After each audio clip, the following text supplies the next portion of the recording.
I bought this bin at Walmart for like $27, and I'm going to turn it into a brooder for some baby chicks that I've got coming in a couple days.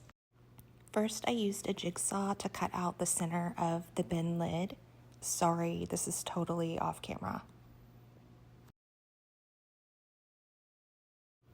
Then I used a sanding block to sand off any rough edges that were left on the bin lid after I was done cutting. Next, I measured out some hardware cloth that I'm going to use to cover the top of the bin. This will keep the baby chicks safely inside, but also allow for really good air circulation.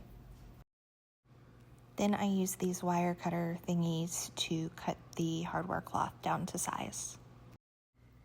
Okay, so I'm planning to secure the hardware cloth with zip ties. So I aligned up the hardware cloth so it overlapped the edges by like an inch or two on each side. And then I drilled 2 holes where I could find a space to drill so I can fish the zip ties through the holes and secure the hardware cloth to the lid.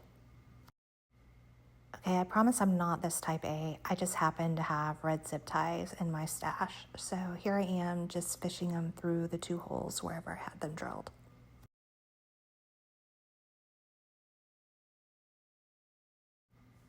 This part kind of sucked because I kept getting stabbed with the edge of the hardware cloth. So I definitely recommend wearing gloves, but I was just too lazy to go get them. But I just put the zip ties through some of the holes of the hardware cloth and just pulled them tight. Super easy. And then I cut off the edges of the hardware cloth where I just had extra. That way the lid could go back on the bin and snap closed and be secure.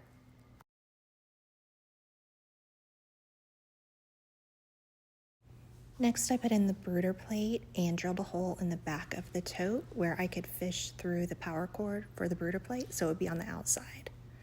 Then I placed in these puppy training pads to just absorb anything at the bottom of the tote to make cleaning easier. And then I added about 2 inches of pine flakes. I bought a digital thermometer on Amazon that will show me the temperature of the brooder, and it also shows the highest and lowest temperatures from the last 24 hours. I plugged in the brooder plate to make sure it was getting warm and then made sure there was enough room in the front and on the sides for the chicks to get underneath.